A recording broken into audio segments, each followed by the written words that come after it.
अतिशय आनंद आहे की महाराष्ट्राच्या जनतेने आणि महाराष्ट्रासोबत विशेषतः विदर्भाने आणि नागपूर जिल्ह्याने आम्हाला प्रचंड आशीर्वाद दिलाय। जे लोक सांगत होते की आमचं विदर्भात पानिपत होणार, आमचं नागपूरला पानिपत होणार, त्यांचं पानिपत झालं आणि जनतेने आम्हाला आशीर्वाद दिला। मी महाराष्ट्राच्या जनतेसोबत माझ्या कर्मभूमीचे म्हणजे नागपूरचे आणि विदर्भाचे विशेष आभार मानतो। खरं तर वानखेडेवर आता शपथविधी होत आहे। 2014चं सगळ्यांना स्मरण आहे। परत एकदा वानखेडेवर आणि विदर्भवासियांची इच्छा आहे की विदर्भानं भरभरून दिलं भाजपला, तर विदर्भातला नागपुरातला पुन्हा मुख्यमंत्री व्हावा इच्छा आहे। बघा, तुम्हाला अगदी स्पष्टपणे सांगतो, मुख्यमंत्री कोण होणार हे 3 पक्ष मिळून लवकर ठरवतील। ते ज्याला ठरवतील तो आमचा मुख्यमंत्री असेल। बहुत बहुत शुभकामनाएं आपको। 133 जागा एवढा जबरदस्त स्ट्राईक रेट आहे। नाही, हा खरोखरच अनप्रेसिडेंटेड अशा प्रकारचा स्ट्राईक रेट आहे। हे मी मगाशी देखील म्हटलं की असं म्हणतात की भगवान और जनता जब देती है तो छप्पर फाड़ के देती है, तसं छप्पर फाड़ के दिले। काँग्रेसचे दिग्गज नेते पराभूत झाले। वासाहेब थोरात, नाना पटोले 2-3च्या मतानं पुढे आहे। कसं बघता याच्याकडे? मला असं वाटतं की एक प्रकारे लोकांनी हा इशारा दिला आणि महाविकास आघाडीला विशेषतः इशारा दिलाय।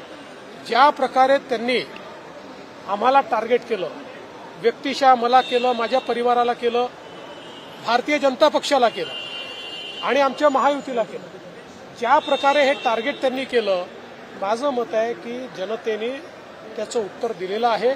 अशा प्रकारचं टार्गेट करणं हे जनतेला आवडत नाही।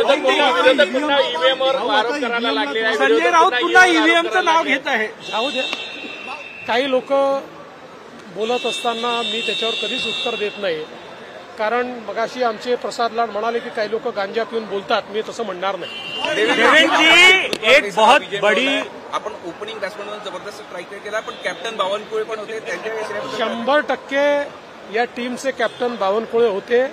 बावनकुळेंनी पायाला भिंगरी लावून गर गर गर गर ते पूर्ण महाराष्ट्र फिरले, संघटन उभं केलं, प्रसंगी 4 शिव्या खाल्ल्या, 4 लोकांना शिव्या दिल्या, सगळं केलं। पण मला असं वाटतं की निश्चित या श्रेयामध्ये एक मोठा वाटा बावनकुळे साहेबांचा है।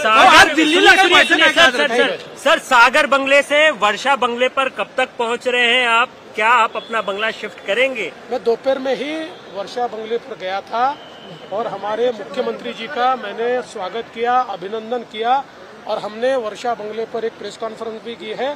सागर और वर्षा का नाता है, आप चिंता मत। अगले 5 साल वही रहेंगे? अगले 5 साल वर्षा में रहेंगे क्या? आप घुमा घुमा के कितना भी पूछोगे तो भी मैं मंजा हुआ खिलाड़ी हूँ, मैं कोई पहली बार बैटिंग करने आया नहीं हूँ। इसलिए तीनों पार्टी के नेता मिलकर तय करेंगे और जिसको वो मुख्यमंत्री बनाएंगे उसको हम वर्षा में बिठाएंगे। कांग्रेस का सुपड़ा साफ कर दिया आपने, काँग्रेस का सुपड़ा जो है वो आपने साफ किया है। मनाची भावनेची पण किंमत केली जाईल त्या निर्णयात। असं आहे की शेवटी प्रत्येक पक्षाच्या कार्यकर्त्यांना स्वाभाविकपणे वाटतं की आपल्या पक्षाचा नेताच मुख्यमंत्री झाला पाहिजे, पण आपलं कोएलिशनचं गव्हर्नमेंट आहे, तिघं आपण एकत्रित आहोत, एकत्रितपणे आपण जिंकलेलो आहोत, त्यामुळे सगळ्यांनी मिसळून बसूनच हा निर्णय करायचा। कांग्रेस का सुपड़ा साफ किया है, कई बड़े नेता जो है वो हार की कगार पर है, नाना पटोले पीछे चल रहे, बाला साहब थोरात हार गए, कैसे ये सब किया, क्या स्ट्रैटेजी थी? देखिए, मैं एक बात बोलता हूँ कि जिस प्रकार से इन लोगों ने हमको सिंगल आउट करके टारगेट किया, जिस प्रकार से रोज मोदी जी के ऊपर भद्दी भद्दी बातें करना, भद्दी, ये सारी चीजें लोगों को पसंद नहीं आती। लोगों का मोदी जी पर विश्वास है, प्रेम है, लोगों ने हमारा काम देखा है।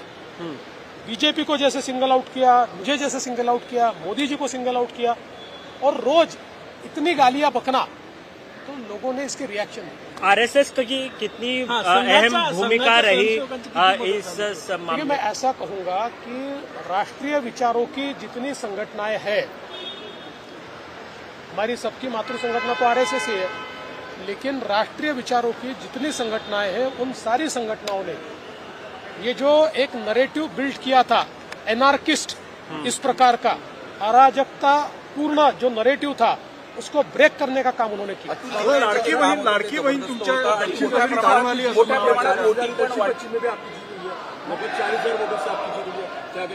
नहीं, मुझे बहुत खुशी है। बार बार जनता मुझे आशीर्वाद दे रही है। मैं जनता का बहुत आभारी हूँ।